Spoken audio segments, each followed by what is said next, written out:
99%. 이 숫자가 뭘 의미하는지 아십니까? KF-21의 시험 비행 성공률입니다. F-35가 초기에 60%대였던 것과 비교하면 경악스러운 수치죠. 3년 한국이 블록2 무장 통합을 완성하는 데 걸린 시간입니다. 미국은 보통 7년에서 10년이 걸립니다. 1년. 한국이 실전 배치 일정을 앞당긴 시간입니다. 불가능하다고요? 저도 그렇게 생각했습니다. 2025년 초, 저는 이 숫자들을 보며 비웃었어요. 데이터 조작이겠지. 과장이겠지. 저는 미 국방부 항공우주국 수석 분석관입니다. 23년간 F-22F4를 다룬 베테랑이죠. 그런 제가 2026년 한국에서 직접 확인한 결과는 충격적이었습니다. 숫자는 거짓말하지 않았습니다. 오늘 제가 여러분께 들려드릴 이야기는 이 숫자들 뒤에 숨겨진 한국의 놀라운 비밀입니다. 그 전에 잠깐 누르는데 1초도 걸리지 않는 좋아요와 구독 버튼을 눌러주시면 영상 제작에 아주 큰 힘이 됩니다. 그럼 오늘의 사연 시작합니다. 안녕하세요. 저는 브렉스턴 맥코이입니다. 텍사스 휴스턴에서 태어나 공군 사관학교를 졸업했죠. 20살에 첫 전투기를 조종했고 30살엔 F-22 랩터의 조종석에 앉아 있었습니다. 그 순간의 전율을 아직도 잊을 수 없어요. 세계 최강의 전투기를 다룬다는 자부심, 미국 기술력에 대한 확신, 그리고 그 누구도 우릴 따라올 수 없다는 오만함까지요. 23년 동안 저는 하늘에서 미국의 우월함을 증명했습니다. F-15로 시작해 F-22를 거쳐 퇴역 후엔 록히드 마틴 컨설턴트로 5년을 일했어요. 차세대 전투기 개발 프로젝트에 참여하며 세계 각국의 항공기술을 분석하는 게 제 임무였죠. 2018년부터는 펜타곤으로 자리를 옮겼습니다. 국방부 항공우주국 수석 분석관이라는 직함을 달고 전 세계 전투기 개발 현황을 모니터링했어요. 러시아의 수-57, 중국의 J-20, 유럽의 템페스트, 일본의 미츠비시 XE까지요. 제 책상 위엔 늘 두꺼운 보고서 뭉치들이 쌓여 있었습니다. 하지만 솔직히 말씀드리면 그중 한국 관련 파일은 가장 얇았어요. 왜냐고요? 관심이 없었으니까요. 한국은 제게 그저 미국 기술의 수혜자였습니다. F-16을 조립하고 F-35 부품을 만드는 나라. 독자 개발? 불가능하다고 생각했죠. 동료들과 점심을 먹으며 이런 농담을 주고받곤 했어요. 한국이 독자 엔진 만든다고 20년은 더 걸릴 거야. 누군가 KF-21 얘기를 꺼내면 저는 이렇게 대답했습니다. 그거 F-22 짝퉁 아냐? 겉모습만 비슷하게 만든 거지. 얼마나 오만했는지 모릅니다. 2024년 가을, 저는 버지니아 맥린의 제 집에서 평범한 아침을 맞이했습니다. CNN 국제뉴스를 보며 커피를 마시고 출근해서 각국 전투기 개발 현황 보고서를 검토하는 게 제 일상이었죠. 아내 제니스는 대학 교수고 딸 에밀리는 MIT 항공우주공학과 2학년이었어요. 행복하고 안정적인 삶이었습니다. 제 인생에서 가장 중요한 건 미국 국방력을 지키는 것, 그리고 세계 최고의 항공기술을 유지하는 거였죠. 그런데 그날 모든 게 바뀌었습니다. 2024년 10월 17일 오후 3시, 제 이메일함에 긴급 표시가 붙은 메일 한 통이 도착했어요. 발신자는 CIA 동아시아 분석과였습니다. 제목은 간단했죠. KF-21 긴급 재평가 요청. 순간 심장이 쿵 내려앉는 느낌이었습니다. 한국이 뭘 또 버렸길래? 2024년 10월 워싱턴 DC의 가을은 유난히 화창했습니다. 포토맥 강변의 단풍이 붉게 물들고 펜타곤 청사 앞 정원엔 낙엽이 쌓여갔어요. 매일 아침 7시 30분, 저는 집에서 출발해 차로 40분을 달려 펜타곤에 도착했습니다. 보안 게이트를 통과하고 3층 항공우주국 사무실로 올라가는 그 루틴은 8년째 변함이 없었죠. 제 사무실은 복도 끝에 있었어요. 창밖으론 펜타곤 중앙광장이 보였고 벽면엔 F-22 랩터 사진과 제가 받은 각종 표창장들이 걸려 있었습니다. 책상 위엔 3개의 모니터가 놓여 있었고 실시간으로 전 세계 방산 뉴스가 업데이트됐어요. 러시아 타스 통신, 중국 신화 통신, 유럽 방산 전문지까지. 제 업무는 이 모든 정보를 분석해서 미국 국방부에 보고하는 거였습니다. 동료들은 대부분 저처럼 군 출신이었어요. 해군 출신 제임스는 해상 무기체계 전문가였고 육군 출신 로버트는 지상 장비 분석관이었죠. 우린 매일 점심시간에 펜타곤 구내식당에서 만나 정보를 교환했습니다. 그날도 마찬가지였어요. 샌드위치를 먹으며 중국의 J-20 최신 소식을 논의하고 있었죠. 제임스가 물었습니다. 렉스, 한국 FA-50 폴란드 수출 봤어? 48대나 팔렸더라. 저는 고개를 끄덕였어요.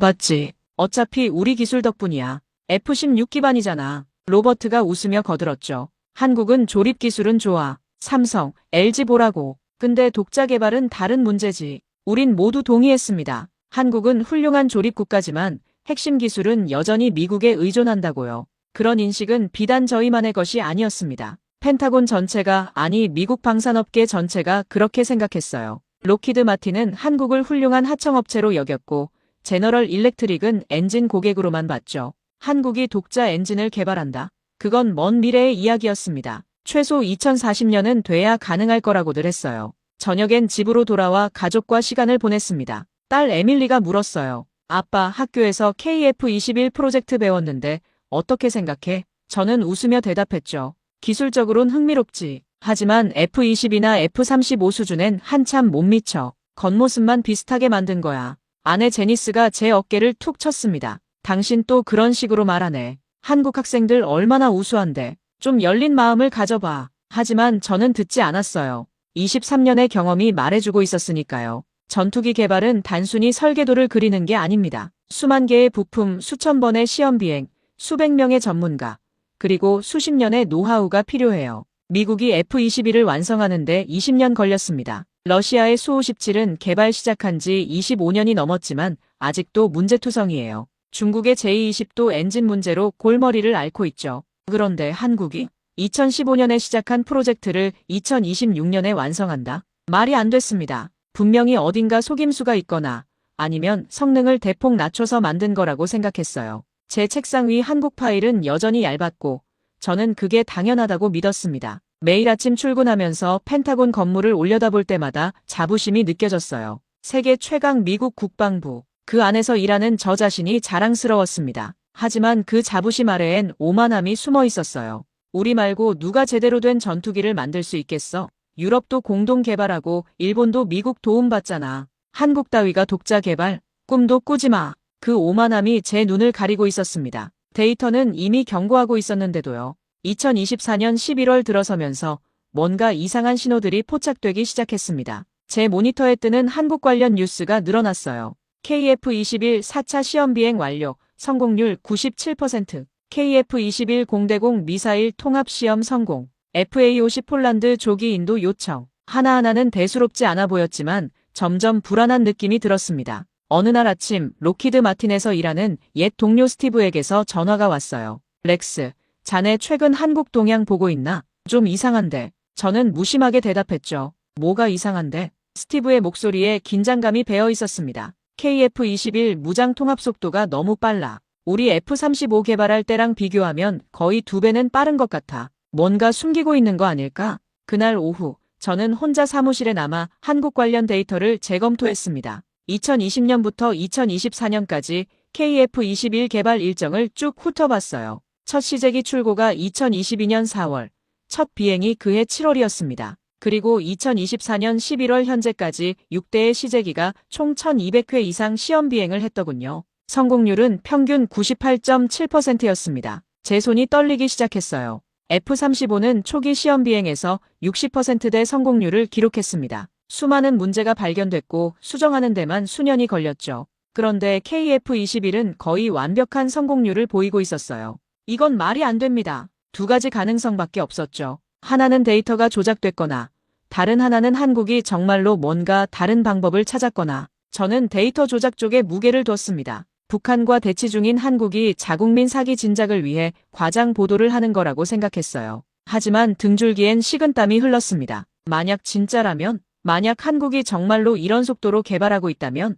12월 초 CIA 동아시아 분석과에서 보고서 한부가 넘어왔습니다. 제목은 한국방산기술력 재평가 필요성이었어요. 보고서는 한국의 K9 자주포, K2 전차, 천공 미사일, FA-50 훈련기가 전 세계적으로 인정받고 있다고 지적했습니다. 특히 폴란드 수출 사례는 NATO 표준을 통과한 것으로 한국 기술이 서방 수준에 도달했다는 증거라고 분석했죠. 보고서 마지막 페이지에 이런 문구가 있었습니다. KF-21 프로젝트는 한국 방산 기술의 집약체로 평가됨. 2026년 실전 배치 목표가 현실화될 가능성 높음. 미국은 한국을 더 이상 기술 종속국이 아닌 잠재적 경쟁자로 재평가해야 함. 잠재적 경쟁자. 그 단어가 눈에 박혔습니다. 한국이 미국의 경쟁자라고. 말도 안 돼. 저는 보고서를 책상 서랍에 밀어 넣었어요. 과장된 분석이라고 CIA가 예산 따내려고 호들갑 떠는 거라고 생각했습니다. 하지만 그날 밤 잠이 오지 않았습니다. 침대에 누워 천장을 바라보며 계속 생각했어요.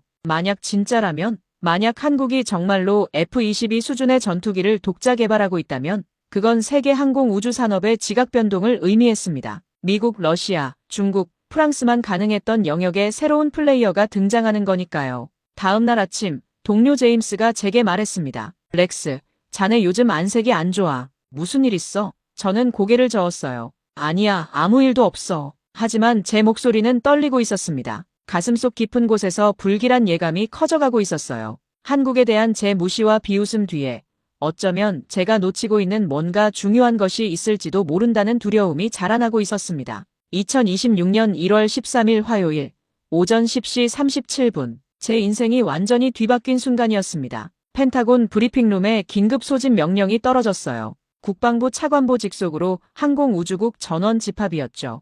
이런 긴급 소집은 1년에 한두 번 있을까 말까 한 일입니다. 보통 중대한 안보 위협이 감지됐을 때만 발동되거든요. 브리핑룸에 들어서자 이미 30여 명의 분석관들이 자리를 잡고 있었습니다. 모두 긴장한 표정이었어요. 스크린엔 빨간 글씨로 극비 등급 표시가 떠 있었습니다. 차관보가 단상에 올라섰고 조명이 어두워졌어요. 그리고 첫 슬라이드가 떴습니다. 대한민국 KF-21 보람의 긴급 현황 보고. 제 심장이 쿵 내려앉았습니다. 설마 내가 우려했던 그게 현실이 된 건가? 차관보의 목소리가 울려 퍼졌어요. 여러분, 48시간 전 국가정보원을 통해 입수한 첩보입니다. 한국방위사업청이 KF-21 블록이 실전 배치 일정을 2027년으로 1년 앞당겼습니다. 당초 2028년 12월 목표였던 무장통합이 순차적으로 조기 완료될 예정입니다. 술렁거림이 이렇습니다. 1년 앞당겼다고? 차관보가 손을 들어 정숙을 요청했어요. 다음 슬라이드가 넘어갔습니다. KF-21 블록이 무장통합 현황이라는 제목 아래 놀라운 데이터가 펼쳐졌습니다. KGGB 유도폭탄 통합률 92%, GBU-15 레이저 유도폭탄 78%, SDB 소구경폭탄 85%, 장거리 공대지 미사일 현용 개발 완료 예정 2028년 12월. 저는 숨이 막혔습니다. 이건 불가능한 속도였어요. 미국이 F-35에 이런 무장들을 통합하는데 얼마나 걸렸는지 저는 너무나 잘 알고 있었습니다.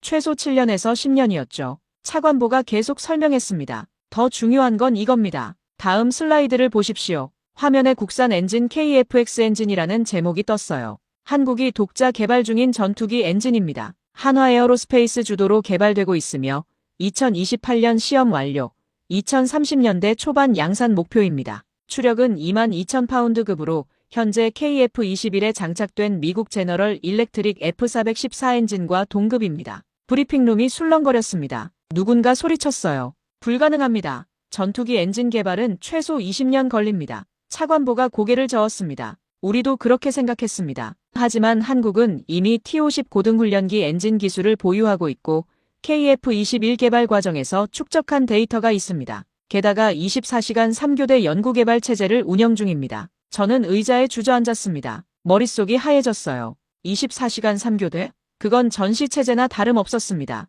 한국이 정말로 목숨을 걸고 이 프로젝트를 밀어붙이고 있다는 뜻이었죠. 차관보의 말이 이어졌습니다. 국방부는 이번 사태를 심각하게 보고 있습니다. 만약 한국이 독자 엔진과 무장을 갖춘 KF-21을 완성한다면 이는 세계 전투기 시장의 판도를 바꿀 수 있습니다. 특히 중동과 동남아 시장에서 우리 F-35와 직접 경쟁하게 될 가능성이 높습니다. F-35와 경쟁. 그 말이 귓가에서 울렸습니다. 한국산 전투기가 미국산 F-35와 경쟁한다고 5년 전만 해도 상상도 못할 일이었어요. 그런데 지금 펜타곤 차관보가 공식 브리핑에서 그 가능성을 언급하고 있었습니다. 맥코이 분석관, 차관보가 제 이름을 불렀습니다. 네, 각하. 제 목소리가 떨렸어요. 당신이 항공기 전문가니까 묻겠습니다. 이게 가능한 일입니까? 한국이 정말로 2028년까지 독자 엔진을 완성할 수 있습니까? 모든 시선이 제게 쏠렸습니다. 저는 침을 삼켰어요. 손바닥에 땀이 났습니다.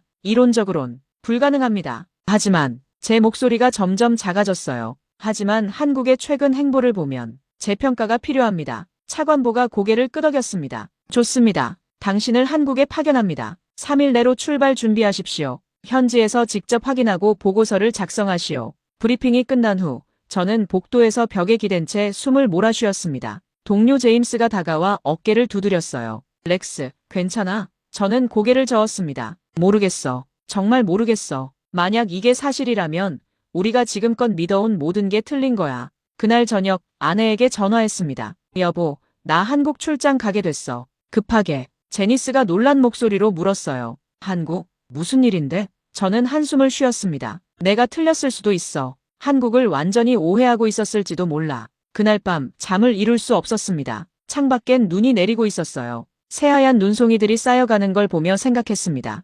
23년. 제가 이 분야에서 일한 시간입니다. 그 모든 경험과 지식이 지금 흔들리고 있었어요.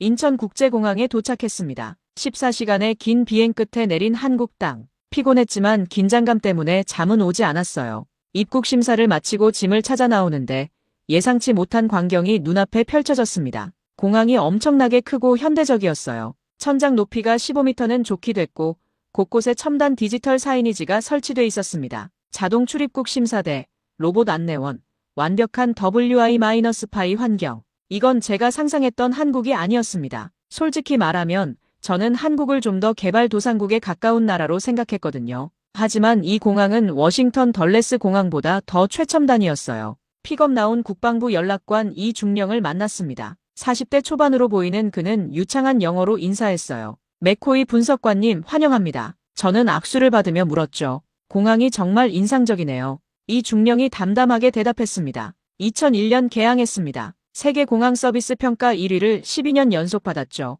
그의 말투에서 자부심이 느껴졌어요. 차를 타고 서울로 향했습니다. 고속도로를 달리며 창밖을 보는데 또 놀랐어요. 도로가 완벽하게 포장돼 있고 곳곳에 첨단 교통 시스템이 보였습니다. 톨게이트는 완전 자동화돼 있었고 도로 표지판들은 LED로 실시간 교통 정보를 보여줬죠. 이 중령이 설명했습니다. 한국은 IT 인프라가 세계 최고 수준입니다. 5G 통신망 커버리지가 99%를 넘습니다. 서울 시내로 들어서자 마천루들이 하늘을 찌를 듯 솟아 있었어요. 한강 다리 위에서 본 야경은 장관이었습니다. 빌딩마다 화려한 조명이 켜져 있었고 강변엔 공원과 자전거 도로가 잘 정비돼 있었어요. 제가 상상했던 한국과 너무 달랐습니다. 저는 어쩌면 1980년대 이미지를 아직도 갖고 있었던 것 같아요. 호텔에 체크인하고 방에 들어갔습니다. 강남의 한 5성급 호텔이었는데 시설이 뉴욕 맨해튼 호텔 수준이었어요. 창밖으론 서울 야경이 한눈에 들어왔습니다. 저는 창가에 서서 한참을 도시를 바라봤어요. 이상했습니다. 제가 알던 한국과 제 눈앞의 한국이 완전히 달랐어요. 그날 밤 노트북을 켜고 임시보고서를 작성하기 시작했습니다. 첫 인상, 한국의 인프라는 예상을 뛰어넘는 수준. 공항, 도로, 통신망 모두 선진국 최상위 수준. 손이 키보드 위에서 멈췄어요. 인프라가 이 정도라면 기술력은 어떨까? 혹시 제가 KF-21도 잘못 판단한 건 아닐까? 다음 날 아침 국방부 청사를 방문했습니다. 용산에 위치한 국방부는 엄숙한 분위기였어요. 회의실에서 방위사업청 관계자들을 만났습니다. 김 국장이라는 50대 남성이 프레젠테이션을 시작했어요. 맥코이 분석관님, KF-21 프로젝트 개요를 설명드리겠습니다. 그의 설명은 정확하고 체계적이었습니다. KF-21은 2015년 체계 개발 시작, 2022년 첫 시제기 출고, 2024년 현재 6대의 시제기로 1,500회 이상 시험 비행 완료. 성공률 99.2%. 저는 손을 들었어요. 잠깐만요. 99.2%가 정말 맞습니까? 김 국장이 고개를 끄덕였습니다. 네, 정확한 수치입니다. 저희는 데이터를 조작하지 않습니다. 저는 숨이 막혔어요. F-35는 초기에 60%대였습니다. F-22도 70%대였죠. 99%가 넘는 성공률은 듣도 보도 못한 수치였어요. 김 국장이 계속 설명했습니다. 저희는 디지털 트윈 기술을 활용했습니다. 실제 시험 비행 전에 가상 공간에서 수만 번 시뮬레이션을 돌렸죠. 문제점을 미리 파악하고 수정한 겁니다. 디지털 트윈, 그건 최신 기술이었습니다. 미국도 F-35 개발 후기에 도입했던 기술이죠. 한국이 처음부터 그걸 적용했다고 제가 물었습니다. 그 기술을 어떻게 확보하셨습니까? 김 국장이 미소를 지었어요. 삼성, LG, 현대 같은 기업들이 보유한 IT 기술을 국방에 접목했습니다. 한국은 민군 기술 협력이 활발합니다. 회의가 끝나고 저는 복도를 걸으며 혼란스러웠습니다. 머릿속이 복잡했어요. 모든 게 논리적으로 설명되고 있었지만 받아들이기 힘들었습니다. 23년간 제가 믿어온 상식이 흔들리고 있었으니까요. 점심시간 국방부 구내식당에서 한식을 처음 제대로 먹어봤습니다. 비빔밥이었는데 생각보다 맛있더군요. 옆 테이블에서 젊은 장교들이 영어로 대화하고 있었어요. 유학파인 것 같았습니다. 그들의 대화를 엿듣는데 내용이 상당히 전문적이었습니다. KF-21 스텔스 성능, 레이더 반사 면적, 무장 탑재량 같은 걸 논의하고 있었어요. 저는 깨달았습니다. 한국엔 우수한 인재들이 넘쳐나고 있다는 걸요. 미국 유학을 다녀온 박사급 인력, 영어로 소통 가능한 엔지니어들, 그리고 무엇보다 열정이 보였어요. 그들의 눈빛에서 자부심과 사명감이 느껴졌습니다. 오후엔 한국항공우주산업 사천 공장 방문 일정이 잡혀 있었어요. 비행기로 1시간 거리라고 했습니다. 저는 호텔로 돌아와 짐을 쌌어요. 손이 떨렸습니다. 내일이면 진실을 알게 될 겁니다. KF-21이 진짜인지 아니면 과장된 선전인지. 그날 밤 아내에게 영상통화를 걸었습니다. 여보, 나 지금 완전히 혼란스러워. 한국이 내가 생각했던 것과 너무 달라. 제니스가 웃으며 말했어요. 그것 봐, 내가 말했잖아. 편견을 버리라고. 저는 한숨을 쉬었습니다. 내일 공장에 가봐야 알겠어. 내 23년 경험이 맞는지 아니면 완전히 틀렸는지. 창밖으로 서울 야경이 반짝이고 있었습니다. 이 도시의 불빛들이 마치 제게 말하는 것 같았어요. 넌 아무것도 몰라. 우릴 과소평가했어. 이제 진실을 볼 준비가 됐니? 토요일 아침 6시 김포공항에서 사천행 비행기를 탔습니다. 50분간의 짧은 비행이었지만 제겐 평생 가장 긴 50분처럼 느껴졌어요. 창밖으론 한반도의 산과 들이 펼쳐졌습니다. 겨울 햇살 아래 하얗게 눈 덮인 풍경이 아름다웠지만 저는 그걸 감상할 여유가 없었어요. 사천공항에 도착하니 한국항공우주산업 담당자가 마중 나와 있었습니다. 박 차장이라는 40대 중반 남성이었어요. 그는 유창한 영어로 말했습니다. 맥코이 분석관님 환영합니다. 공장까지는 차로 20분 거리입니다. 차 안에서 그가 물었어요. KF-21에 대해 어떻게 생각하십니까? 저는 솔직하게 대답했죠. 아직 판단을 내리지 못했습니다. 오늘 직접 보고 결정하겠습니다. 박 차장이 고개를 끄덕였습니다. 이해합니다. 외부에선 저희를 의심하는 시선이 많죠. 하지만 오늘 보시면 아실 겁니다. 저희가 얼마나 진지한지를요. 그의 목소리엔 확신이 담겨 있었어요. 과장이 아니라 진짜 자신감이었습니다. 한국항공우주산업 사천 공장에 도착했습니다. 보안 검색을 거쳐 안으로 들어서는 순간 제 발걸음이 멈췄어요. 눈앞에 펼쳐진 광경이 충격적이었습니다. 거대한 경납고 안에 KF-21 시제기 3대가 나란히 서 있었어요.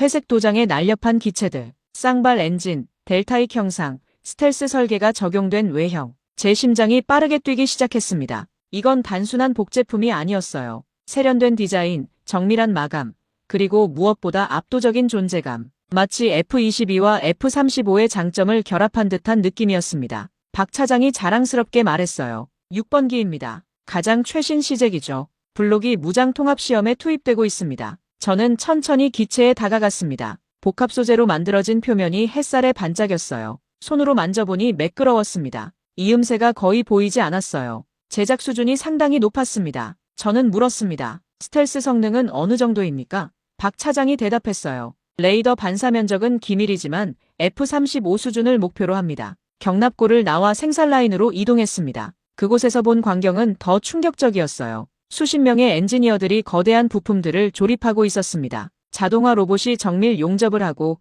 대형 스크린엔 3D 설계도가 실시간으로 업데이트되고 있었어요. 이건 로키드 마틴 포트워스 공장과 비슷한 수준이었습니다. 생산관리실에서 데이터를 보여줬습니다. 블록 1 120대 생산 계획, 현재 진행률 37%, 블록 2 무장 통합 현황, 10개 무장 중 7개 이미 시험 완료, 국산 엔진 개발 일정, 2028년 시험 완료 예정. 숫자들이 제 눈앞에서 춤을 췄어요. 이건 말이 안 됐습니다. 어떻게 이렇게 빠를 수 있지? 저는 물었습니다. 도대체 어떻게 이런 속도가 가능합니까? 박 차장이 대답했어요. 24시간 3교대 체제입니다. 그리고 정부의 전폭적인 지원이 있습니다. 무엇보다 직원들의 헌신이 대단합니다. 그가 창밖을 가리켰어요. 저기 보이는 젊은 엔지니어들, 대부분 30대입니다. 미국이나 유럽에서 유학하고 돌아온 인재들이죠. 그들은 한국 방산을 세계 최고로 만들겠다는 꿈을 갖고 있습니다. 점심시간 구내식당에서 엔지니어들과 함께 식사를 했습니다. 그들과 대화를 나누는데 놀라웠어요. 모두 유창한 영어를 구사했고 최신 항공 우주 기술에 대해 해박했습니다. 한 젊은 엔지니어가 제게 물었어요. 분석관님, F-35 개발 과정에서 가장 어려웠던 점이 뭐였습니까? 저는 대답했죠. 소프트웨어 통합이었습니다. 수백만 줄의 코드를 오류 없이 작동시키는 게 악몽이었어요.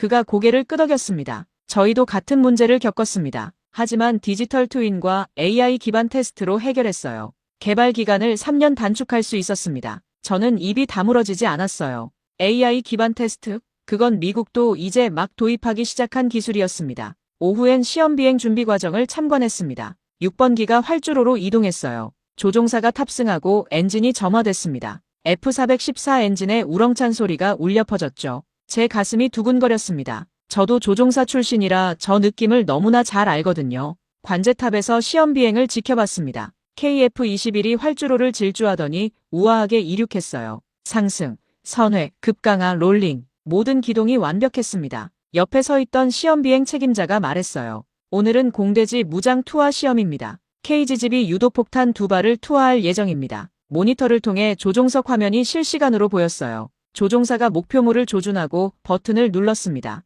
폭탄이 분리되는 순간이 슬로우 모션으로 재생됐죠. 그리고 수십 초 후 지상 목표물에 정확히 명중했습니다. 오차 범위 2m 이내. 저는 손으로 이마를 짚었어요. 숨이 막혔습니다. 이건 F-35 수준이었어요. 아니, 어떤 면에선 더 나았습니다. 시험 비행 성공률 99%, 무장 통합 정확도 98% 이상. 이건 신생 전투기 프로젝트의 수치가 아니었습니다. 저녁 무렵 박 차장과 사무실에서 대화를 나눴습니다. 저는 솔직하게 물었어요. 정말 국산 엔진이 가능합니까? 그가 고개를 끄덕였습니다. 2028년이면 완성됩니다. 한화 에어로스페이스가 총력을 기울이고 있어요. 추력 22,000파운드급 F414와 동급입니다. 저는 한숨을 쉬었죠. 그럼 한국은 완전히 독립하는 겁니까? 엔진까지 독자 개발하면 더 이상 미국에 의존하지 않아도 되잖아요. 박 차장이 잠시 침묵했습니다. 그리고 조심스럽게 말했어요. 분석관님, 오해하지 마십시오. 저희는 미국과의 동맹을 소중히 여깁니다. 하지만 동시에 자주 국방도 필요합니다.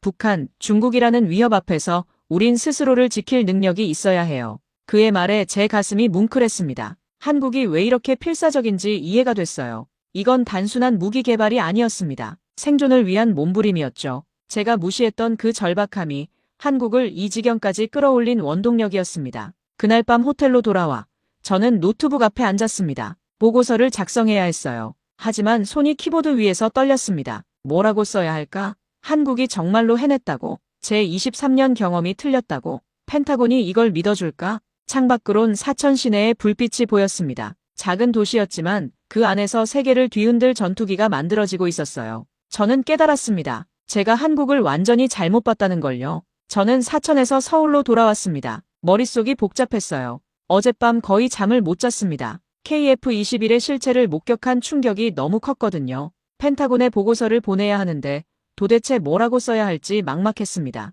서울 호텔방에서 노트북을 켰어요. 커서가 깜빡이는 빈 문서를 한참 바라봤습니다. 그리고 타이핑을 시작했죠. 제목은 KF-21 현장 조사 1차 보고서였습니다. 내용은 이랬어요. 한국항공우주산업 사천 공장 방문 결과 KF-21 개발 진척도는 예상을 상회함. 시제기 완성도 높음. 무장 통합 시험 성공률 우수. 하지만 실전 배치까지는 여전히 과제가 많을 것으로 판단됨. 마지막 문장이 거짓말이었습니다. 사실 제가 본 건 거의 완성된 전투기였어요. 하지만 저는 인정하고 싶지 않았습니다. 23년간 쌓아온 제 신념, 미국만이 최고라는 그 확신이 무너지는 게 두려웠어요. 그래서 저는 보고서에 애매한 표현들을 집어넣었습니다. 추가 검증 필요, 장기적 관찰 요망, 성급한 결론 지향. 보고서를 이메일로 전송했습니다. 그리고 한숨을 쉬었어요. 이게 맞나? 진실을 숨기는 게 맞나? 하지만 저는 용기가 없었습니다. 펜타곤에 가서 한국이 우리를 따라잡았다고 말할 용기가요.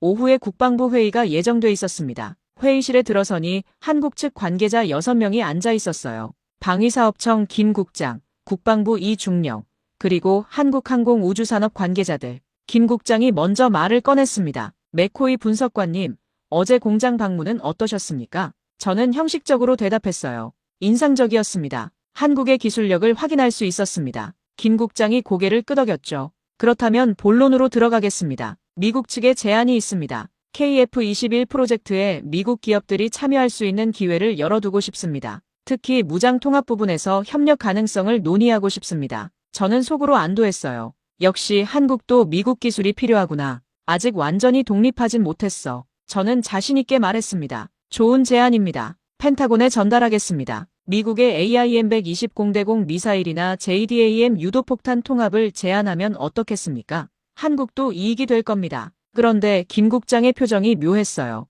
그가 조심스럽게 말했습니다. 감사합니다만 저희가 원하는 건 그게 아닙니다. 저희는 이미 미국산 무장 통합 능력이 있습니다. 저희가 제안하는 건 반대입니다. 한국산 무장을 미국 전투기에 통합하는 협력이요. 저는 귀를 의심했습니다. 뭐라고요? 한국산 무장을 미국 전투기에? 김 국장이 계속 설명했어요. 한국의 KGB 유도폭탄은 가격 대비 성능이 우수합니다. 현룡 장거리 공대지 미사일도 개발 중입니다. 미국 동맹국들이 F-15나 F-16에 이런 무장을 장착하면 비용 절감 효과가 클 겁니다. 저는 황당했습니다. 한국이 미국에게 무기를 팔겠다고, 역제안을 하고 있다고. 저는 목소리를 높였어요. 김 국장님, 현실적으로 생각하십시오. 미국이 한국산 무장을 도입할 이유가 없습니다. 우리에겐 이미 검증된 무기체계가 있어요. 김 국장이 담담하게 대답했습니다. 하지만 분석관님, 비용은 어떻습니까? 미국 JDAM은 발당 25,000달러입니다. 한국 KGB는 15,000달러입니다. 성능은 비슷하고요.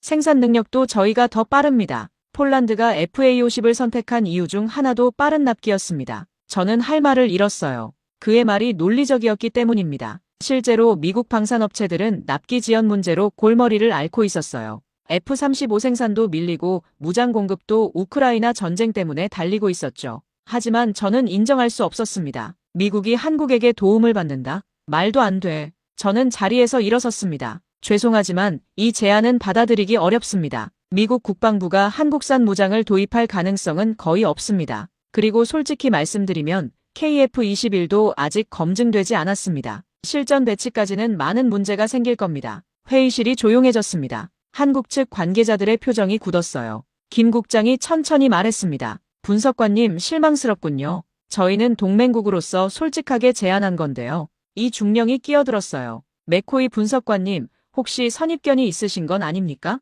한국을 여전히 기술 종속국으로 보시는 거 아닙니까? 저는 얼굴이 화끈거렸습니다. 화가 났어요. 선입견이라고. 저는 23년간 이 분야에서 일했습니다. 제 판단이 틀릴 리 없어요. 저는 가방을 들고 회의실을 나왔습니다. 뒤에서 한국어로 뭔가 이야기하는 소리가 들렸지만 듣지 않았어요.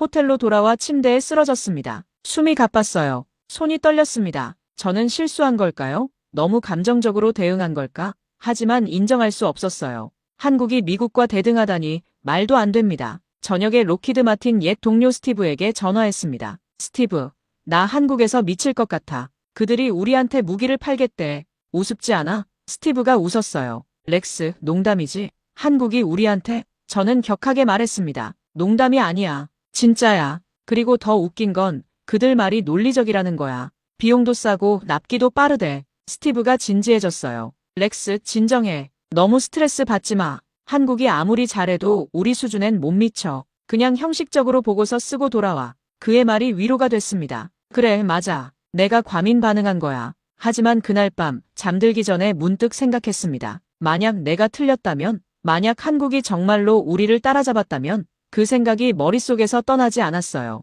월요일 새벽 3시 잠에서 깼습니다. 악몽을 꾼 건 아니었어요. 그냥 눈이 떠진 거죠. 침대에 누워 천장을 바라봤습니다. 서울 도심의 불빛이 커튼 틈으로 새어들어왔어요. 제 머릿속엔 어제 회의 장면이 계속 재생됐습니다. 김 국장의 차분한 목소리, 이 중령의 날카로운 질문, 그리고 제 감정적인 반응. 저는 침대에서 일어나 창가로 갔습니다. 23층 높이에서 내려다본 서울은 잠들지 않는 도시였어요. 새벽 3시인데도 도로엔 차들이 다니고 빌딩마다 불이 켜져 있었죠. 저는 문득 깨달았습니다. 이 나라는 쉬지 않는구나. 24시간 일하고 발전하고 앞으로 나아가는구나. 노트북을 켜서 KF-21 관련 자료를 다시 찾아봤습니다. 이번엔 편견을 버리고 순수하게 데이터만 봤어요. 2015년 개발 시작, 2022년 첫 비행, 2026년 블록1 실전 배치 예정, 개발 기간 11년, F-35는 15년 걸렸고 F-22는 20년 걸렸습니다. 한국이 더 빨랐어요. 시험 비행 횟수 1,500회 이상, 성공률 99.2%, F-35는 초기 수백 회 비행에서 60%대 성공률을 기록했습니다. 블록2 무장 통합 10종 중 7종 완료. F-35는 같은 단계에 5년 이상 걸렸어요. 숫자는 명확했습니다. 한국이 더 효율적이었어요. 저는 의자에 주저앉았습니다. 손으로 얼굴을 감쌌어요. 제가 틀렸습니다. 완전히 철저하게 틀렸어요. 한국을 과소평가했고 데이터를 무시했으며 제 편견에 갇혀 있었습니다. 23년의 경험이 오히려 독이 됐어요. 과거의 성공이 현재의 오만함을 낳았고 그 오만함이 제 눈을 가렸던 겁니다. 새벽 4시 저는 과거를 돌아봤습니다. 2000년 공군 사관학교 졸업, 2008년 F-22 조종사 선발, 2015년 록히드 마틴 입사. 제 경력은 화려했어요. 세계 최고의 전투기를 다뤘고 최첨단 기술을 접했으며 미국 국방부의 핵심 인물이 됐죠. 하지만 그 과정에서 뭔가를 잃었습니다. 겸손함이요. 저는 한국 전쟁 때 참전했던 할아버지를 떠올렸어요. 할아버지는 1950년 인천 상륙작전에 참여했던 해병대원이었습니다. 전쟁 후 한국을 다시 방문했을 때 할아버지는 놀라워하셨죠. 폐허였던 나라가 고층 빌딩이 즐비한 선진국이 됐다고 할아버지는 말씀하셨어요. 렉스야, 한국 사람들은 특별해. 그들은 불가능을 가능으로 만드는 민족이야. 당시 저는 그 말을 이해하지 못했습니다. 이제야 알 것 같았어요. 한국은 1953년 전쟁이 끝났을 때 세계 최빈국이었습니다. 1인당 GDP가 67달러였어요. 아프리카 최빈국보다 가난했죠. 그런데 70년 후인 2023년 1인당 GDP 33,000달러로 세계 10위권 경제대국이 됐습니다. 이건 기적이었어요. 인류 역사상 유례없는 성장이었죠. 그 뒤에는 뭐가 있었을까요? 저는 어제 만났던 젊은 엔지니어들을 떠올렸습니다. 그들의 눈빛, 열정, 자부심. 그들은 돈 때문에 일하는 게 아니었어요. 조국을 지키겠다는 사명감으로 일하고 있었습니다. 한국은 여전히 전쟁 중인 나라입니다. 휴전일 뿐, 종전이 아니에요. 북한이라는 실존적 위협이 바로 눈앞에 있죠. 그 긴박함이, 그 절박함이 한국을 이렇게 만든 겁니다. 미국처럼 여유롭게 20년 걸려 전투기를 개발할 수 없어요. 빨리, 더 빨리 만들어야 합니다. 그래서 24시간 3교대로 일하고 AI와 디지털 트윈으로 효율을 극대화하고 불철주야 연구하는 거였어요. 새벽 5시, 저는 딸 에밀리가 보낸 이메일을 열어봤습니다. 아빠, 수업에서 KF-21 케이스 스터디했어. 교수님이 한국의 압축 성장 모델이 항공우주 산업에도 적용됐다고 하시더라. 정말 대단한 것 같아. 아빠는 어떻게 생각해? 제 눈에 눈물이 고였습니다. 딸은 저보다 열린 마음을 가지고 있었어요. 편견 없이 데이터를 보고 한국의 성취를 인정할 수 있었죠. 그런데 아버지인 저는 23년 경력에 갇혀서 새로운 현실을 받아들이지 못하고 있었습니다. 저는 답장을 썼어요. 에밀리, 아빠가 틀렸어. 한국을 과소평가했어. 이번 출장에서 배운 게 있다면 겸손함이야. 아무리 경험이 많아도 배울 게 없다고 생각하는 순간 성장이 멈춰. 아빠는 지금 그걸 뼈저리게 느끼고 있단다. 새벽 6시 한강공원으로 산책을 나갔습니다. 1월의 찬 바람이 뺨을 스쳤어요. 한강엔 이른 아침 조깅하는 사람들이 보였습니다. 다리 아래로 한강물이 유유히 흘러갔어요. 이 강은 한국 전쟁 때 방어선이었습니다. 1950년 북한군이 이 강을 넘어 서울로 진격했죠. 그리고 76년이 지난 지금 이 강변엔 초고층 빌딩들이 즐비하고 세계 최첨단 전투기를 만드는 나라가 됐습니다. 저는 벤치에 앉아 하늘을 올려다봤어요. 구름 사이로 아침 햇살이 비쳤습니다. 문득 깨달았습니다. 제가 두려워했던 건 한국의 성공이 아니라 제 실패였어요. 제 판단이 틀렸다는 걸 인정하는 게 무서웠던 겁니다. 펜타곤에 돌아가서 제가 틀렸다고 말하는 게 23년 경력이 무색해지는 게 두려웠어요. 하지만 이제 알았습니다. 진짜 실패는 틀린 걸 인정하지 않는 거예요. 진실을 외면하는 게 진짜 패배입니다. 저는 선택해야 했어요. 제 자존심을 지킬 것인가 아니면 진실을 말할 것인가. 한강공원 벤치에 앉아 저는 결심했습니다. 진실을 말하겠어. 한국이 정말로 해냈다고 우리가 인정해야 한다고 펜타곤에 보고하겠어. 설령 제 경력이 타격을 받더라도 그게 옳은 일이니까. 마음이 한결 가벼워졌습니다. 어깨의 무게가 사라진 것 같았어요. 저는 일어나 호텔로 돌아왔습니다. 이제 할 일이 명확했어요. 제대로 된 보고서를 다시 쓰는 겁니다. 편견 없이 데이터에 기반해서 진실만을요. 호텔 로비에서 커피를 마시고 있었습니다. 새로운 보고서를 구상하며 노트에 메모를 적고 있었어요. 그때 누군가 제 테이블 앞에 섰습니다. 실례합니다. 맥코이 분석관님이시죠? 올려다보니 60대 초반으로 보이는 한국인 남성이 서 있었어요. 단정한 양복 차림의 군인 특유의 자세가 느껴졌습니다. 네, 맞습니다만. 저는 경계하며 대답했죠. 그가 명함을 건넸어요. 제 이름은 박준영입니다. 예비역 공군 대령이고 현재는 방산 컨설턴트로 일하고 있습니다. 잠시 시간 내주시겠습니까? 저는 망설였습니다. 낯선 사람과 만날 이유가 없었거든요. 하지만 그의 눈빛에서 진정성이 느껴졌어요. 좋습니다. 앉으시죠. 박 대령이 마주 앉으며 유창한 영어로 말했습니다. 감사합니다. 어제 국방부 회의 소식을 들었습니다. 분석관님이 좀 혼란스러워 하신다고 하더군요. 저는 얼굴이 화끈거렸어요. 소문이 벌써 퍼진 건가요? 박 대령이 미소 지었습니다. 한국은 좁은 나라입니다. 방산 커뮤니티는 더 좁고요. 분석관님이 감정적으로 대응하셨다는 얘기를 들었습니다. 하지만 이해합니다. 당신이 놀란 건 당연해요. 그의 말투가 공격적이지 않아서 다행이었어요. 저는 조심스럽게 물었습니다. 대령님은 무슨 일로 저를 찾아오셨습니까? 박 대령이 천천히 말했어요. 도와드리고 싶어서입니다. 분석관님이 한국을 제대로 이해하도록요. 사실 저도 당신과 비슷한 경험을 했거든요. 저는 궁금해졌습니다. 비슷한 경험이요? 박 대령이 고개를 끄덕였습니다. 1990년대 초 저는 미국 공군대학에 유학했습니다. 네바다주 넬리스 공군기지였죠. 그때 저는 F-16을 배웠어요. 미국 교관들은 친절했지만 때때로 우릴 무시했습니다. 한국 조종사들은 기술만 배워가면 된다. 독자 개발 같은 건 꿈도 꾸지 말라. 그런 식이었죠. 저는 귀를 기울였습니다. 박 대령이 계속 말했어요. 처음엔 화가 났습니다. 하지만 이해도 됐어요. 당시 한국은 정말로 기술이 부족했으니까요. 1990년대만 해도 우린 전투기를 조립만 할 수 있었습니다. 설계는 꿈도 못 꿨죠. 그런데 30년이 지난 지금 우린 KF-21을 만들었어요. 제 미국 교관이 이걸 보면 뭐라고 할까요? 저는 숨이 막혔습니다. 제가 바로 그 교관이었으니까요. 한국을 무시했던 바로 그 사람. 박 대령이 부드럽게 말했습니다. 분석관님, 당신이 틀린 게 아닙니다. 과거엔 맞았어요.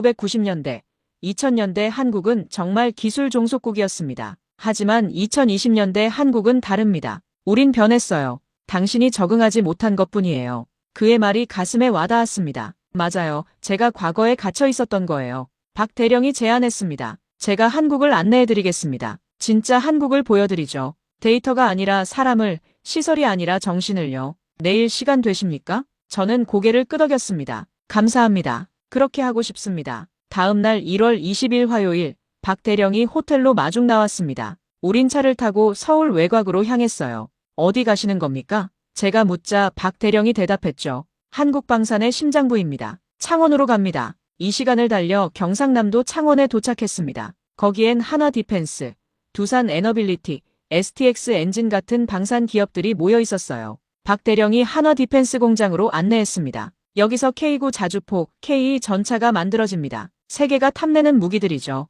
공장 안으로 들어서자 압도당했습니다. 수백 미터 길이의 생산 라인에서 전차와 자주포가 조립되고 있었어요. 로봇팔들이 정밀하게 용접하고 엔지니어들이 컴퓨터로 품질을 검사했습니다. 박 대령이 자랑스럽게 말했어요. K9은 세계 10개국에 수출됐습니다. 폴란드만 672문을 주문했어요. 이건 세계 자주포 시장의 60%를 한국이 점유한다는 뜻입니다. 저는 입이 다물어지지 않았습니다. 60%요? 박 대령이 고개를 끄덕였어요. K2 전차도 폴란드에 1000대 수출 계약했습니다. 이건 역사상 최대 규모 전차 수출이에요. 독일 레오파트, 미국 에이브람스를 제치고 선택받았죠. 오후엔 근처 전통 찻집으로 갔습니다. 한옥 구조의 아름다운 건물이었어요. 박 대령이 차를 따르며 물었습니다. 분석관님, 한이라는 단어를 아십니까? 저는 고개를 저었죠. 박 대령이 설명했습니다. 한은 한국 특유의 정서입니다. 억울함, 슬픔, 그리고 그걸 극복하려는 절박함이 섞인 감정이에요.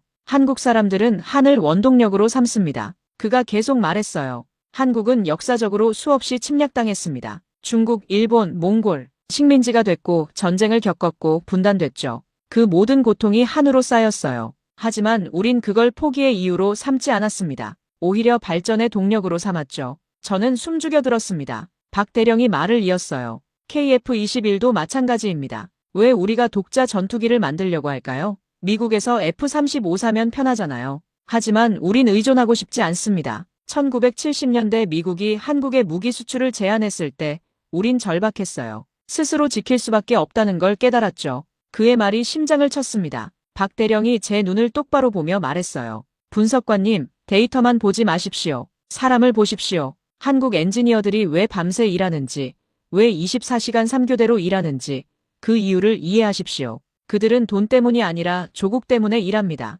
이건 단순한 프로젝트가 아니라 생존의 문제예요. 저는 눈물이 날 것 같았습니다. 그가 옳았어요. 저는 데이터만 봤지 사람을 보지 않았습니다. 숫자 뒤에 숨은 절박함, 열정, 사명감을 이해하지 못했어요. 해질녘, 창원 해안가에 섰습니다. 석양이 바다를 물들이고 있었어요.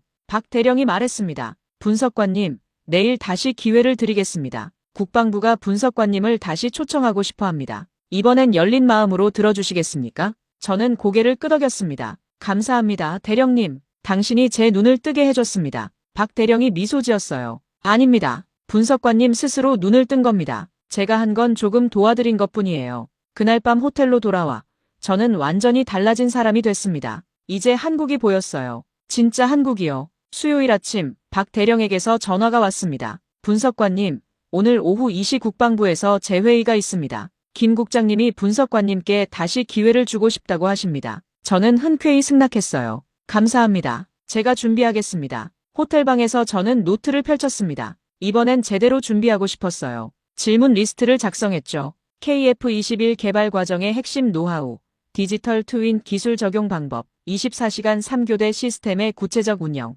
국산 엔진 개발 현황, 수출 전략. 더 이상 회의적인 질문이 아니었습니다. 진심으로 배우고 싶은 질문들이었어요. 오후 2시 국방부 회의실에 들어섰습니다. 김 국장과 이 중령, 그리고 몇몇 관계자들이 앉아 있었어요. 저는 먼저 말을 꺼냈습니다. 시작하기 전에 사과드리고 싶습니다. 지난번 회의에서 제가 감정적으로 대응했습니다. 선입견에 사로잡혀 있었어요. 다시 기회를 주셔서 감사합니다. 김 국장이 고개를 끄덕였습니다. 이해합니다. 분석관님, 외국인이 한국의 변화를 받아들이기 쉽지 않죠. 그는 프레젠테이션을 시작했어요. 오늘은 좀 더 깊이 들어가 보겠습니다. KF-21 개발의 핵심 전략을 말씀드리죠. 첫 번째 슬라이드가 떴습니다. 압축 개발 전략이라는 제목이었어요. 김 국장이 설명했습니다. 우리는 미국이나 유럽처럼 20년 걸릴 여유가 없었습니다. 그래서 압축 개발 모델을 적용했어요. 디지털 트윈으로 가상시험을 수만 번 돌리고 AI로 최적 설계를 찾고 모듈화로 동시 개발을 진행했습니다.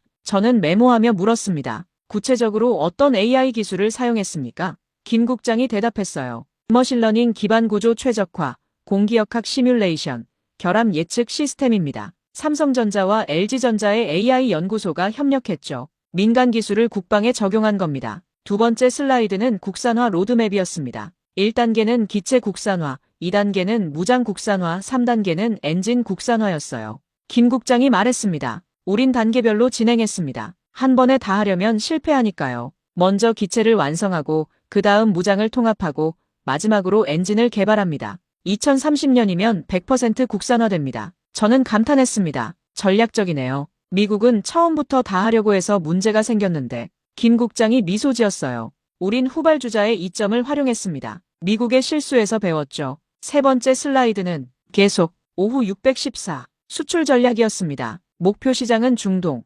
동남아, 동유럽이었어요. 가격 경쟁력, 빠른 납기, 기술 이전 포함이 핵심이었죠. 김 국장이 설명했습니다. 우린 F-35처럼 비싸지 않습니다. 대당 6,500만 달러 목표입니다. F-35는 1억 달러가 넘죠. 그리고 우린 기술 이전도 해줍니다. 구매국이 일부 부품을 직접 생산할 수 있게요. 저는 놀랐습니다. 기술 이전까지 해준다고요? 김 국장이 고개를 끄덕였어요. 네, 그게 우리 경쟁력입니다. 폴란드의 KE 전차 기술을 이전했듯이요. 우린 단순히 무기를 파는 게 아니라 파트너십을 만듭니다. 회의가 끝난 후 이 중령이 제게 제안했습니다. 분석관님, 내일 특별한 곳을 보여드리고 싶습니다. 국산 엔진 연구소입니다. 보통 외국인에게 공개하지 않는 곳인데 특별히 허가받았습니다. 저는 흥분했어요. 정말입니까? 감사합니다. 저녁엔 박 대령과 저녁 식사를 했습니다. 인사동의 한정식집이었는데 한국 전통 요리가 차례로 나왔어요. 박 대령이 소주를 따르며 말했습니다.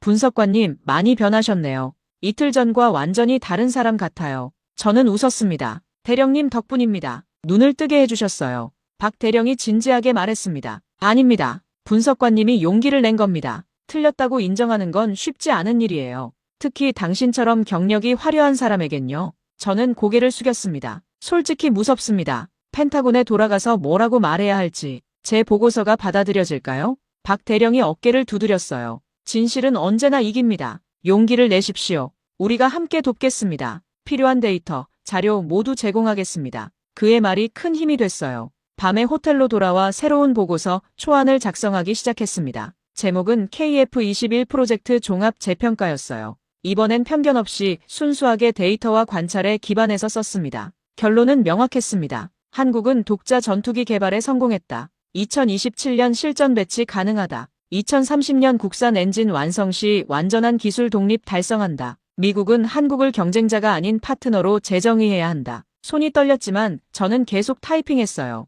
이게 진실이니까요. 자정이 넘어 아내에게 영상통화를 걸었습니다. 여보, 나 결정했어. 진실을 말하기로. 제니스가 환하게 웃었어요. 잘했어요, 여보. 그게 당신다워요. 당신이 자랑스러워요. 딸 에밀리도 화면에 나타났어요. 아빠, 대단해요. MIT 교수님한테도 말씀드릴게요. 제 아빠가 한국에서 배우고 있다고요. 전화를 끊고 저는 창밖을 바라봤습니다. 서울 야경이 아름다웠어요. 이 도시가, 이 나라가 이제 달리 보였습니다. 더 이상 무시할 대상이 아니라 배워야 할 대상으로요. 경기도 성남에 위치한 한화에어로스페이스 엔진 연구소에 도착했습니다. 보안이 삼엄했어요. 출입증 3단계 검사, 금속 탐지기, 심지어 망막 스캔까지. 이 중령이 설명했습니다. 여기는 대한민국 최고 기밀시설 중 하나입니다. 국산 엔진의 심장부죠. 연구소 로비에는 역대 한국이 개발한 엔진 모형들이 전시돼 있었어요. TOC 훈련기용 엔진, 헬기용 터빈 엔진, 그리고 가장 끝에 KFX 엔진 목업이 있었습니다. 크기가 제너럴 일렉트릭 F414와 비슷해 보였어요. 이 중령이 자랑스럽게 말했습니다. 추력 22,000파운드급, 추중비 8대1, 연료 소비율 F414 대비 5% 개선 목표입니다. 연구실로 들어가니 50여 명의 엔지니어들이 컴퓨터 앞에 앉아 있었습니다. 거대한 스크린엔 엔진 단면도가 3D로 회전하고 있었어요. 책임 연구원 최 박사가 저를 맞이했습니다. 40대 초반으로 보이는 그는 MIT 박사 출신이었죠. 맥코이 분석관님 환영합니다. 오늘 특별히 시험 가동을 보여드리겠습니다. 시험실로 이동했습니다. 방음 유리 너머로 거대한 엔진이 고정대에 장착돼 있었어요. 최 박사가 설명했습니다. 이건 3차 시제 엔진입니다. 지금까지 200시간 가동 시험 완료했고 목표 추력 98% 달성했습니다. 제 심장이 빨리 뛰었어요. 98%요? 최 박사가 고개를 끄덕였습니다. 2028년까지 100% 달성이 목표입니다. 시험 가동이 시작됐습니다. 엔진이 점화되자 엄청난 굉음이 울렸어요. 방음 유리 너머인데도 진동이 느껴졌습니다. 모니터엔 실시간 데이터가 출력됐죠. 추력 21,560파운드, 배기 온도 1,650도, 연료 소비율 정상 범위, 최 박사가 설명했습니다. 30초간 최대 추력으로 가동합니다. 실전 상황을 시뮬레이션하는 겁니다. 엔진 소리가 더 커졌어요. 화염이 뒤로 뿜어져 나왔습니다. 저는 숨을 죽이고 지켜봤어요. 록히드 마틴에서 F-119 엔진 시험을 본 적이 있지만 이건 그에 못지않았습니다. 30초 후 엔진이 서서히 출력을 낮췄고 멈췄습니다. 최 박사가 환하게 웃었어요. 성공입니다. 이번이 173번째 시험이고 실패는 단 2번뿐이었습니다. 저는 입을 다물 수 없었습니다. 99% 성공률이요? 최 박사가 자랑스럽게 말했습니다. 우리는 디지털 트윈으로 사전에 1만 번 이상 시뮬레이션 했습니다. 실패 가능성을 미리 제거한 거죠. 그리고 소재 기술은 포스코에서, 정밀 가공은 두산에서 지원받았습니다. 대한민국 최고 기업들이 총동원된 프로젝트예요.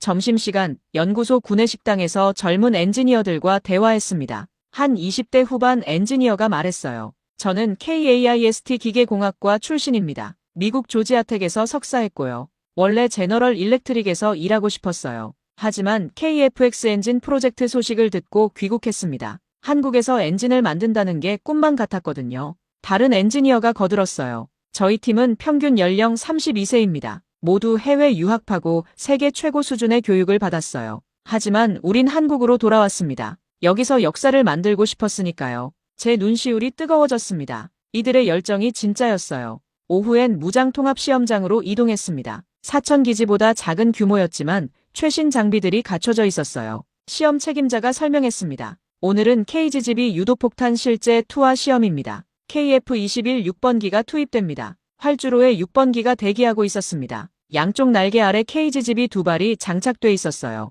조종사가 탑승하고 엔진이 점화됐습니다. 관제탑에서 무전이 들렸죠. 모람의 6, 26허가, 클리어 4 테이크오프, KF-21이 활주로를 질주했습니다. 약 500m 지점에서 기술을 들더니 우아하게 이륙했어요. 상승 속도가 빨랐습니다. F-16보다 확실히 빨라 보였어요. 10여 분 후 KF-21이 목표 지역 상공에 도착했습니다. 모니터로 조종석 화면이 보였어요. 조종사가 목표물을 조준했습니다. 지상 50km 떨어진 표적이었죠. HUD 화면에 조준선이 표적에 고정됐습니다. 무기 투하. 조종사의 차분한 목소리가 들렸어요. 폭탄이 분리되는 순간이 슬로우 모션으로 재생됐습니다. 30초 후 폭탄이 목표물에 명중했습니다. 화면에 폭발 장면이 보였어요. 시험 책임자가 데이터를 확인했습니다. 오차 1.2m. 완벽합니다. 주변에서 박수가 터져 나왔어요. 저도 모르게 같이 박수를 쳤습니다. 두 번째 폭탄도 투하됐습니다. 이번엔 이동 표적이었어요. 시속 60km로 움직이는 차량 모형이었죠. 폭탄이 낙하하며 궤적을 수정했습니다. GPS 유도와 레이저 유도가 결합된 시스템이었어요. 그리고 명중. 오차 0.8m. 저는 입이 떡 벌어졌습니다. 이건 미국 JDAM 수준이었어요. 아니, 어떤 면에선 더 정확했습니다. 시험 책임자가 자랑스럽게 말했어요. KGGB는 LIG Nex1이 개발했습니다. 가격은 미국 JDAM의 60% 수준이고 정확도는 동급이에요. 이미 태국 공군이 600발 주문했습니다. 저녁 무렵 박 대령과 다시 만났습니다. 그가 물었어요. 오늘 어떠셨습니까? 저는 솔직하게 대답했죠. 충격적이었습니다. 제가 상상했던 것보다 훨씬 앞서 있어요. 박 대령이 미소 지었습니다. 이제 믿으시겠습니까? 한국이 정말로 해냈다는 걸요. 저는 고개를 끄덕였습니다. 믿습니다. 더 이상 의심하지 않아요. 하지만 한 가지 걱정이 있습니다. 박 대령이 물었죠. 무엇입니까? 저는 한숨을 쉬었어요. 펜타곤입니다. 제 보고서를 믿어줄까요? 미국 방산업계가 받아들일까요? 박 대령이 진지하게 말했습니다. 그건 분석관님의 용기에 달렸습니다. 진실을 말할 용기요. 데이터는 충분합니다. 이제 필요한 건 그걸 전달할 사람입니다. 그의 말이 맞았어요. 저는 결심했습니다. 무슨 일이 있어도 진실을 말하겠어. 그날 밤 보고서를 완성했습니다. 60페이지에 달하는 종합 보고서였어요. 데이터, 사진, 분석, 결론이 모두 담겨 있었습니다. 마지막 문장을 이렇게 썼어요. 대한민국은 세계 5번째 독자 전투기 개발국이 됐다. 미국은 이 현실을 직시하고 한국을 동등한 파트너로 대우해야 한다. 금요일 오전 6시 펜타곤에서 긴급 전화가 왔습니다. 맥코이 분석관, 즉시 귀국하라. 차관보 직속 명령이다. 제 심장이 쿵 내려앉았어요. 무슨 일이죠? 상대방은 짧게 대답했습니다. 알 필요 없다. 24시간 이내 워싱턴으로 복귀하라. 이 중령에게 연락했습니다. 그가 놀란 목소리로 말했어요. 무슨 일입니까? 저도 모릅니다. 긴급 소환 명령을 받았어요. 이 중령이 잠시 침묵하더니 말했습니다. 분석관님, 조심하십시오. 아마 압력이 들어간 것 같습니다. 압력? 무슨 압력이요? 이 중령이 조심스럽게 말했습니다. 록히드 마틴입니다. 당신이 한국에서 무엇을 보고 있는지 그들도 알고 있어요. 당신의 보고서가 나오면 그들에게 타격입니다. 제 등줄기에 식은땀이 흘렀어요. 서둘러 짐을 쌌습니다. 박 대령에게 전화했죠. 대령님, 소환당했습니다. 박 대령이 단호하게 말했습니다. 분석관님, 포기하지 마십시오. 진실은 이깁니다. 제가 필요한 자료 모두 이메일로 보내드렸습니다. 용기를 내십시오. 인천공항으로 가는 차 안에서 이메일을 확인했습니다. 박 대령이 보낸 파일이 20개 넘게 있었어요. KF-21 시험 비행 영상, 무장 통합 데이터, 국산 엔진 시험 결과, 수출 계약서 사본, 결정적 증거들이었습니다. 공항 보안 검색을 통과하면서 문득 두려워졌습니다. 만약 제가 진실을 말했다가 경력이 끝난다면, 23년을 바쳐 쌓아온 모든 게 무너진다면, 하지만 동시에 생각했어요. 거짓을 말하고 사는 것보다는 낫다고. 14시간 비행 끝에 워싱턴 덜레스 공항에 도착했습니다. 1월 24일 토요일 저녁이었어요. 집에도 들르지 않고 바로 펜타곤으로 향했습니다. 주말인데도 불이 환하게 켜져 있었어요. 차관보 집무실로 들어가니 예상치 못한 사람들이 앉아 있었습니다. 차관보뿐 아니라 록히드 마틴 부사장 2명, 제너럴 일렉트릭 임원 1명, 그리고 국방부 법무관까지. 제 다리에 힘이 풀렸어요. 이건 단순한 보고가 아니었습니다. 신문이었어요.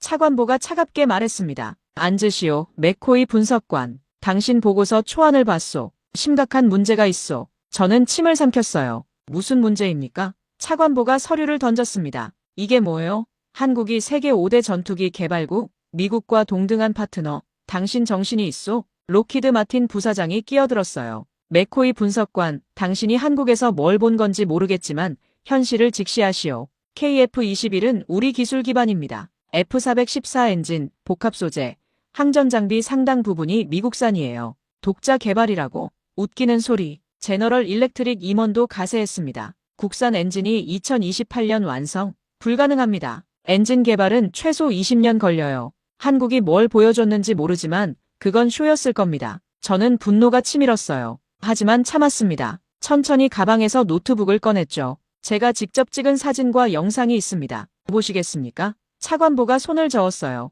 필요 없소. 사진 몇 장으로 판단할 수 없소. 로키드 마틴 부사장이 비웃었습니다. 맥코이 분석관, 솔직히 말하죠. 당신이 한국에 매수당한 거 아닙니까? 그 순간 제 이성이 끊어질 뻔했어요. 매수라고요? 저는 23년간 미국을 위해 일했습니다. 제 조국을 위해. 차관보가 책상을 쳤습니다. 그럼 조국을 위해 제대로 된 보고서를 쓰시오. 한국을 과대평가하는 게 아니라 현실적으로 분석하란 말이오. 저는 떨리는 목소리로 말했습니다. 저는 현실을 보고했습니다. 데이터가 증명합니다. 국방부 법무관이 조용히 말했습니다. 맥코이 분석관, 당신이 이 보고서를 제출하면 문제가 생길 겁니다. 미국 방산업계와의 관계, 동맹국 관리 의회 예산 승인, 모든 게 복잡해져요. 정말 그렇게 하시겠습니까? 저는 침묵했습니다. 머릿속이 복잡했어요.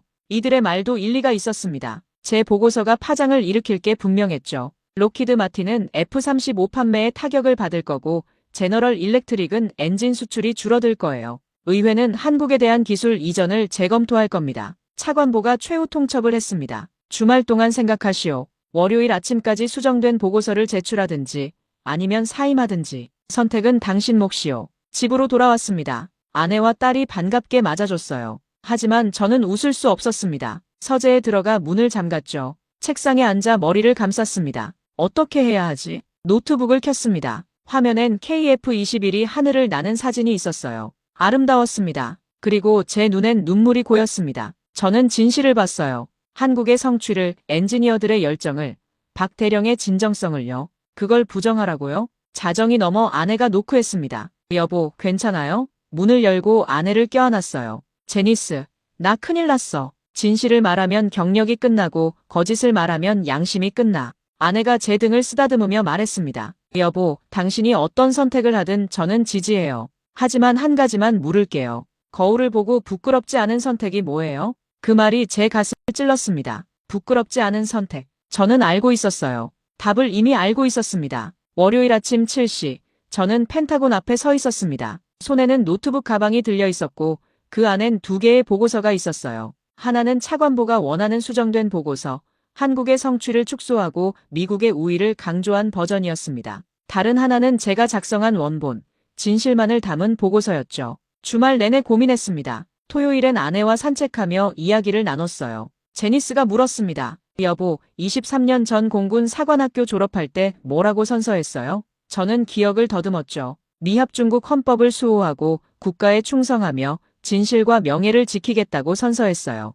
진실과 명예. 그 단어가 제 마음을 흔들었습니다. 일요일 아침, 딸 에밀리와 아침 식사를 했어요. 에밀리가 말했습니다. 아빠, MIT에서 배운 게 있어요. 과학자의 첫 번째 의무는 데이터에 충실한 거예요. 정치나 압력 때문에 데이터를 왜곡하면 그 순간 과학자가 아니라 선전가가 되는 거래요. 그 말이 결정타였습니다. 저는 과학자이자 분석관이었어요. 제 의무는 권력자를 만족시키는 게 아니라 진실을 보고하는 거였습니다. 일요일 밤, 저는 결심했어요.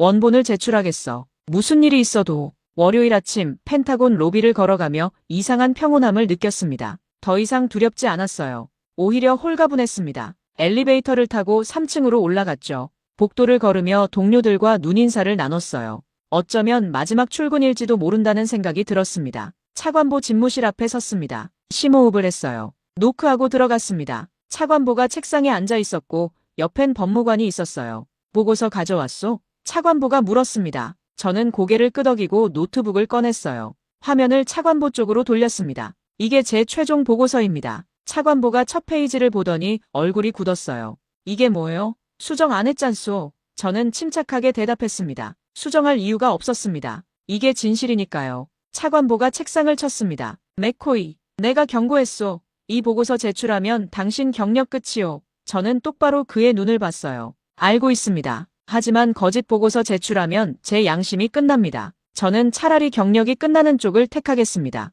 법무관이 끼어들었어요. 분석관님, 다시 생각하십시오. 가족이 있잖습니까? 저는 고개를 저었습니다. 제 가족은 진실을 말하는 아버지를 원합니다. 거짓말쟁이 아버지가 아니라요. 차관보가 의자에 기대며 한숨을 쉬었습니다. 당신 고집이 대단하구려. 좋소. 원한다면 제출하시오. 하지만 결과는 책임지시오. 저는 USB를 꺼내 책상 위에 놓았어요. 여기 있습니다. 60페이지 종합보고서, 사진 자료 150장, 영상 20개, 데이터 시트 40개. 모두 제가 직접 수집한 1차 자료입니다. 차관보가 USB를 집어들며 물었습니다. 마지막으로 묻겠소. 정말 한국이 우리와 대등하다고 생각하오? 저는 단호하게 대답했어요. 네. 특정 분야에선 우리를 앞서고 있습니다. 개발 속도, 비용 효율, 생산 능력 면에서요. 그가 코웃음 쳤습니다. 그럼 우리가 뭘 해야 한다고 생각하오? 저는 준비한 대답을 했습니다. 3가지입니다. 첫째, 한국을 경쟁자가 아닌 파트너로 재정의해야 합니다.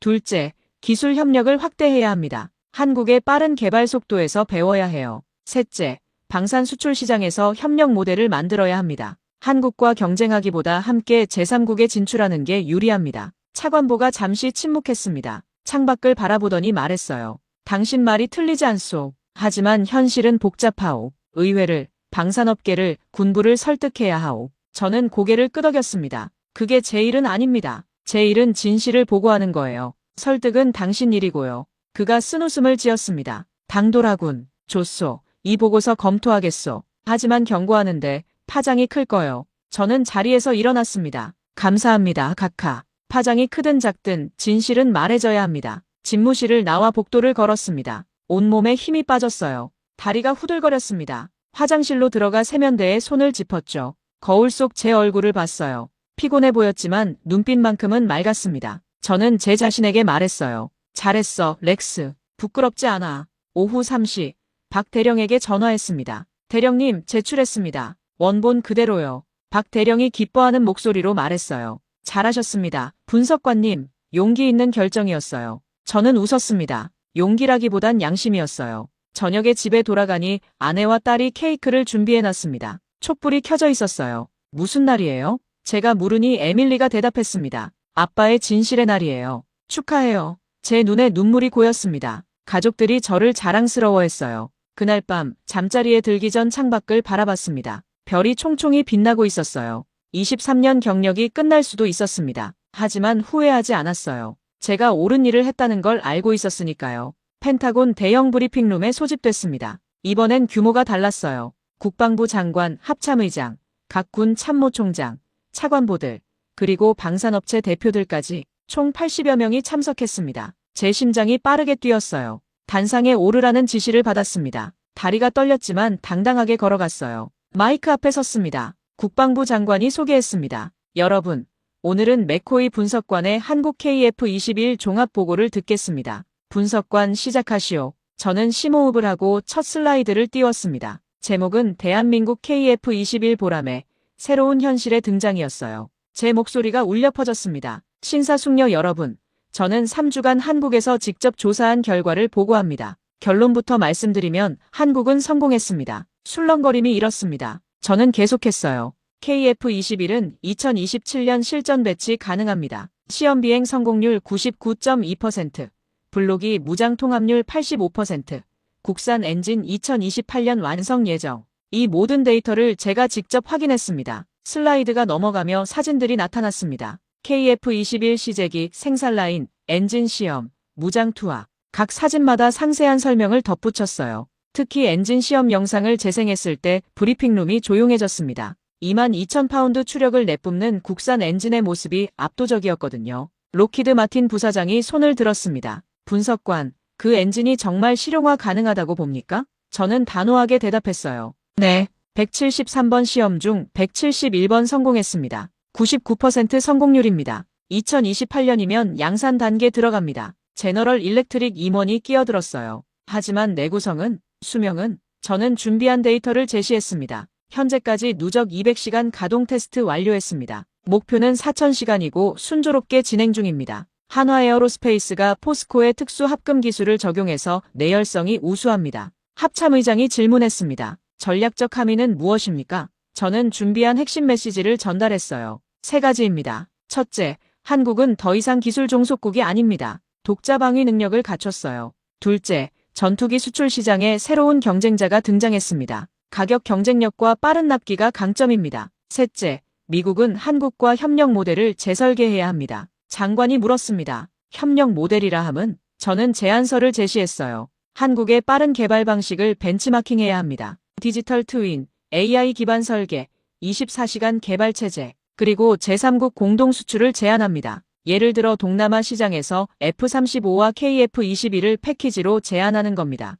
미국은 첨단 기술, 한국은 비용 효율로 역할 분담하는 거죠. 브리핑룸이 술렁이었습니다. 누군가 속삭이는 소리가 들렸어요. 말이 되는데? 실제로 가능할까? 저는 마지막 슬라이드를 띄웠습니다. 결론이었어요. 한국의 성공을 인정하고 위협이 아닌 기회로 삼아야 합니다. 21세기 동맹은 일방적 의존이 아니라 상호 협력입니다. 발표가 끝났습니다. 잠시 침묵이 흘렀어요. 그리고 예상치 못하게 박수가 터져나왔습니다. 합참의장이 일어나 박수를 쳤고 몇몇 차관보들도 따라 일어났어요. 모두가 박수친 건 아니었습니다. 로키드 마틴 부사장은 팔짱을 끼고 있었고 몇몇 의원들은 난색을 보였죠. 하지만 과반이 넘는 사람들이 제 보고를 긍정적으로 받아들였어요. 장관이 말했습니다. 훌륭한 보고였소. 맥코이 분석관. 국방부는 당신의 제안을 진지하게 검토하겠소. 특히 한미방산 협력 모델 재설계는 시급한 과제로 보이는군. 저는 고개를 숙여 인사했어요. 감사합니다, 장관님. 브리핑이 끝난 후 복도에서 여러 사람들이 제게 다가왔습니다. 해군 참모차장이 악수를 청했어요. 용기 있는 보고였소. 우리 해군도 한국방산과 협력 검토 중이요. 공군 전력분석실장도 명함을 건넸습니다. 다음 주에 상세 브리핑 부탁하겠소. 오후에 차관보가 저를 불렀습니다. 그의 표정이 이전과 달랐어요. 맥코이, 솔직히 당신 보고서 막으려고 했소. 하지만 틀렸소. 장관께서 극찬하셨소. 당신을 항공우주국 부국장으로 승진시키기로 했소. 저는 놀랐습니다. 승진이요? 차관보가 고개를 끄덕였어요. 용기 있는 분석관이 필요하오. 권력에 굴하지 않고 진실을 말하는 사람. 당신이 바로 그런 사람이요. 제 눈에 눈물이 맺혔습니다. 감사합니다, 각하. 저녁에 집으로 돌아가는 길에 박 대령에게 전화했습니다. 대령님, 성공했습니다. 펜타곤이 인정했어요. 박 대령이 기뻐하며 말했어죠. 축하합니다. 분석관님, 한국 정부도 기뻐할 겁니다. 당신이 가교 역할을 해주셨어요. 집에 도착하니 아내와 딸이 환호했습니다. 에밀리가 소리쳤어요. 아빠, CNN 뉴스 봤어요. 펜타곤이 한국과 협력 확대한다고 나왔어요. 제니스가 저를 껴안았습니다. 자랑스러워요, 여보. 당신이 역사를 만들었어요. 그날 밤, 저는 서재에 앉아 창밖을 바라봤습니다. 달이 밝게 빛나고 있었어요. 23년 경력 중 가장 의미 있는 순간이었습니다. 진실을 말했고 그 진실이 받아들여졌어요. 더 바랄 게 없었습니다. 펜타곤 브리핑 일주일 후 놀라운 일들이 연쇄적으로 일어났습니다. 아침에 출근하니 제 책상 위에 백악관 레터헤드가 찍힌 서신이 놓여 있었어요. 대통령 직속 국가안보회의 초청장이었습니다. 2월 15일 백악관 상황실에서 회의가 열렸습니다. 국가안보보좌관이 직접 주재했어요. 맥코이 분석관, 당신의 보고서가 정책 변화를 이끌어냈소. 오늘부터 한국을 전략적 방산 파트너로 격상시키기로 했소. 제 가슴이 뛰었습니다. 구체적 조치가 발표됐어요. 첫째, 한미방산 협력 MOU 체결. 둘째, KF-21 기술 교류 프로그램 신설. 셋째, 한국산 무장의 미군 호환성 테스트 추진. 넷째, 제3국 공동수출 태스크포스 구성. 모두 제가 제안한 내용들이었습니다. 2월 20일 로키드 마틴 본사에서 특별회의가 열렸습니다. 저도 국방부 대표로 참석했어요. CEO가 말했습니다. 우리는 한국항공우주산업과 전략적 파트너십을 확대하기로 결정했습니다. KF-21 블록 3 개발에 기술 자문으로 참여하고 차세대 무장 공동 개발을 제안할 겁니다. 부사장이 제게 다가왔어요. 맥코이 분석관, 당신 보고서 때문에 처음엔 화났소. 하지만 다시 생각해보니 옳았소. 한국과 싸우기보다 협력하는 게 우리에게도 이익이요. 그가 악수를 청했고 저는 받아들였습니다. 3월 1일 놀라운 뉴스가 터졌습니다. UAE가 KF-21 48대 구매 의향서를 제출했어요. 총액 31억 달러 규모였죠. 계약 조건이 흥미로웠습니다. 한국이 기체를 공급하고 미국이 첨단 무장을 공급하는 패키지 딜이었어요. 바로 제가 제안한 공동 수출 모델이었습니다. UAE 국방부 장관이 발표에서 말했습니다. KF-21은 가격 대비 성능이 뛰어나고 한미 공동 지원으로 신뢰도가 높습니다. 게다가 납기가 F-35보다 3년 빠릅니다. 이게 결정적이었죠. CNN, BBC, 로이터 모두 톱뉴스로 다뤘어요. 폴란드도 움직였습니다. 3월 10일 폴란드 국방부가 KF-21 추가 구매 협상 시작을 발표했어요. 기존 FA-50 48대에 더해 KF-21 36대를 도입한다는 계획이었죠. 폴란드 국방장관이 말했습니다. 한국은 약속을 지키는 파트너입니다. 납기를 정확히 맞추고 기술 이전도 투명합니다. 미국 방산업계 반응이 흥미로웠어요. 처음엔 위협으로 봤지만 곧 기회로 인식이 바뀌었습니다. 노스럽 그러머니 한국항공우주산업과 레이더 공동개발 MOU를 체결했어요. 보잉은 한국의 복합 소재 기술을 787 드림라이너에 적용하기로 했고요. 레이시오는 한국산 미사일 유도 시스템 도입을 검토하기 시작했습니다. 제 사무실엔 인터뷰 요청이 쏟아졌어요. 뉴욕타임스, 워싱턴 포스트, 월스트리트 저널, 3월 15일 뉴욕타임스 일면에 제 인터뷰가 실렸습니다. 제목은 한국의 기적을 목격한 펜타곤 분석관이었어요. 기사 내용을 보고 뿌듯했습니다. 브렉스턴 맥코이 분석관은 23년 경력을 걸고 진실을 말했다. 그의 용기가 미국의 대한국 정책을 바꿨다. 이제 한국은 단순한 동맹국이 아니라 동등한 파트너다. 제 아내가 그 기사를 액자에 넣어 서재에 걸어뒀어요. 3월 20일 박 대령에게서 이메일이 왔습니다. 한국 정부가 감사 표창을 수여하고 싶답니다. 한미 관계 발전에 기여한 공로로요. 저는 겸손하게 거절했어요. 제가 한 건 제 일을 한 것뿐입니다. 표창은 필요 없습니다. 하지만 박 대령은 고집을 부렸습니다. 4월 1일 서울에서 열린 한미방산 협력 포럼에 초청받았어요. 그 자리에서 한국 국방부 장관이 직접 감사패를 수여했습니다. 한미 동맹 발전 공로라는 문구가 새겨져 있었죠. 시상식 후 기자회견에서 질문을 받았습니다. 분석관님, 한국이 미국을 위협한다고 보십니까? 저는 단호하게 대답했어요. 아닙니다. 한국은 파트너입니다. 강한 파트너를 갖는 게 약한 파트너를 갖는 것보다 낫습니다. 한국의 성공은 미국의 성공이기도 해요. 다른 기자가 물었습니다. 3주 전만 해도 한국을 무시했다고 들었는데요. 저는 솔직하게 고백했습니다. 맞습니다. 저는 편견에 사로잡혀 있었어요. 하지만 현장에서 진실을 받고 인정할 용기를 냈습니다. 틀렸다고 인정하는 게 진짜 용기라고 생각합니다. 포럼이 끝난 후 KAI 사천 공장을 다시 방문했습니다. 3개월 만이었어요. 생산 라인이 더욱 바빠졌더군요. 블록 1 생산이 본격화됐고 블록 2 개발도 막바지였습니다. 박 차장이 반갑게 맞아줬어요. 분석관님 덕분에 수출 문의가 폭주하고 있습니다. 감사합니다. 저는 고개를 저었어요. 제가 한 게 아닙니다. 여러분이 만든 성과예요. 저는 그저 세상에 알렸을 뿐이에요. 박 차장이 미소 지었습니다. 알리는 것도 중요한 일입니다. 진실을 전달하는 것만큼 중요한 게 없어요. 서울로 돌아가는 비행기 안에서 창밖을 바라봤습니다. 한반도가 내려다 보였어요. 70년 전 폐허였던 이 땅이 이제 세계를 놀라게 하는 기적을 만들어냈습니다. 제가 그 기적의 일부가 된 것이 자랑스러웠어요. 오늘 제가 여러분께 들려드린 이야기는 제 인생에서 가장 극적이고 의미 있는 5년의 기록입니다. 한 사람의 오만함이 어떻게 깨졌는지, 진실이 어떻게 승리했는지, 그리고 용기가 어떻게 역사를 바꿨는지에 대한 이야기예요. 저는 23년간 미국 공군과 국방부에서 일하며 세계 최고라는 자부심으로 가득 차 있었습니다. F-22를 조종했고 로키드 마틴에서 일했으며 펜타곤에서 핵심 인물이었죠. 그 자부심은 정당했어요. 미국은 정말로 최고였으니까요. 하지만 그 자부심이 오만함으로 변했을 때 문제가 생겼습니다. 저는 한국을 무시했어요. 조립국가, 기술 종속국, 독자 개발 불가능. 그렇게 단정지었죠. 데이터는 보지 않았고 현장은 방문하지 않았으며 사람은 만나지 않았습니다. 제 편견이 전부였어요.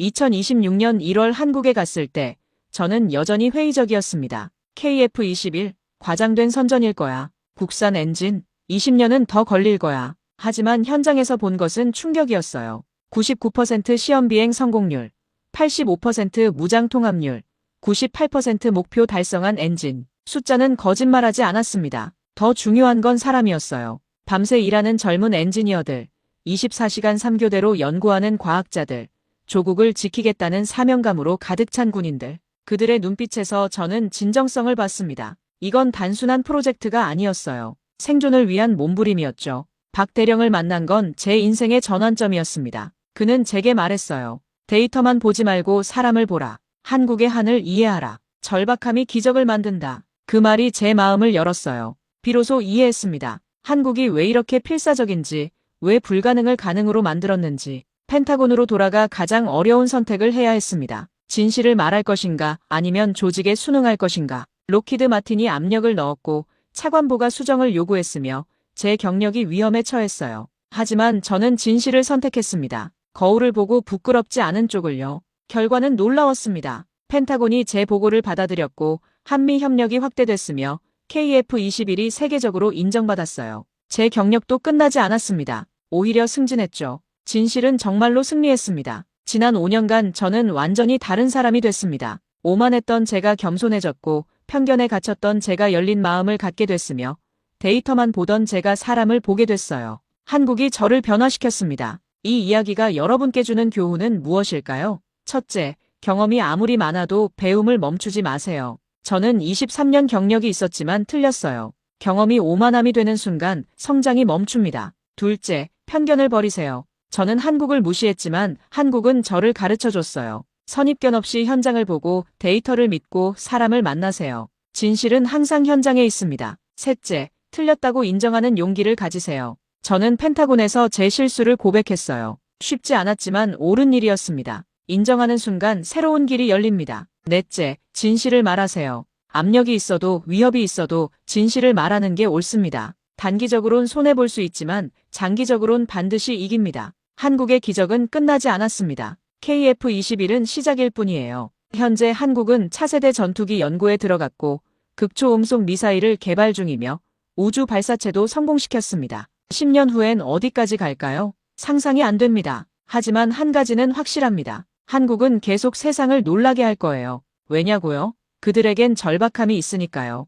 역사의 고난이 만든 한, 그 한이 원동력이 되어 불가능을 가능으로 만들고 있습니다. 여러분 주변에도 무시당하는 사람이나 국가가 있나요? 편견 없이 한번 보세요. 어쩌면 그들이 다음 기적을 만들고 있을지도 모릅니다. 제가 한국에서 배운 것처럼요. 이 이야기가 여러분께 영감이 됐으면 좋겠습니다. 용기 내서 틀렸다고 인정하고 열린 마음으로 세상을 보고 진실을 말하는 용기를 가지시길 바랍니다. 그게 제가 한국에서 배운 가장 큰 교훈입니다. 혹시 여러분도 비슷한 경험이 있으신가요? 편견을 깨고 새로운 걸 배운 적이 있나요? 댓글로 나눠주세요. 여러분의 이야기가 궁금합니다. 이 영상이 도움이 되셨다면 좋아요 버튼을 눌러주세요. 구독하시면 앞으로도 감동적인 해외 사연을 계속 보실 수 있습니다. 그리고 주변 분들과 공유해주세요. 특히 방산에 관심 있는 분들, 한국의 성취를 자랑스러워하는 분들께 이 영상을 보여주세요. 긴 시간 시청해주셔서 정말 감사합니다. 저는 브렉스턴 렉스 맥코이, 진실을 말한 대가로 인생 최고의 선물을 받은 사람입니다.